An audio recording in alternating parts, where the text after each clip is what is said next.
Yan ang sinasabi ng acting ni Nora Honor. Lalo na sa politika ng ating bayan. Sa isang panahon na magulo, nakausap ko si Ate Guy. Sabi ko, Ate Guy, paano ba ito? Hindi ako kung saan talago, kung saan makikinabang ang ordinaryong tao, doon ako. Sabi ko. Hindi natakot si Ate Guy umiling o kumampi. Hindi natakot na hindi magsalita. Sumasali sa rally kung kinakailangan. Lumalaban kung kinakailangan.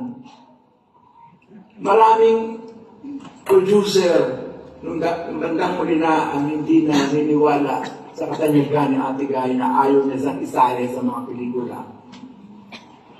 Dahil hindi na kumikita ang pelikula. Sabi ko, Ate Guy, mahirap. Hayaan mo sila. Gagawa tayo. At gumagawa siya.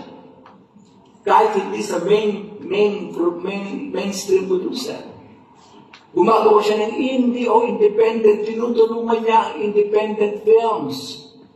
Marami siyang ginawa nito. Hindi sa mainstream, kundi independent film. Naging reyes siya ng independent na pelikula.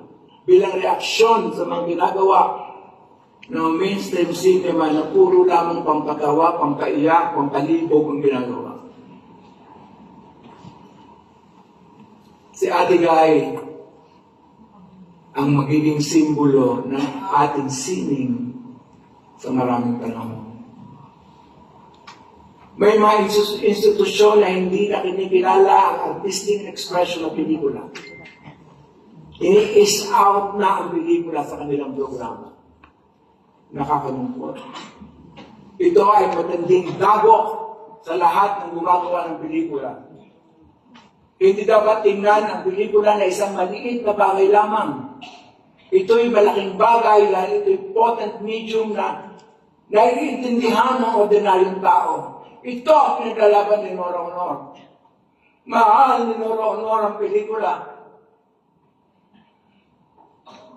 Kailangan mahalin din natin ang pelikula dahil ito'y mataas na artistic expression. Hindi ito isang maliit na bagay. Hindi lamang ito isang popular medium. Ito'y artistic expression ng bayan. Palakpakan natin si Nora Honor.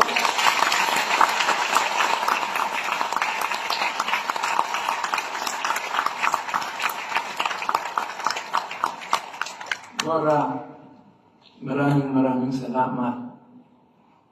Pagbukas mo ng aming pananaw tungkol sa simpleng sining ng pelikula. Maraming salamat. Maraming salamat.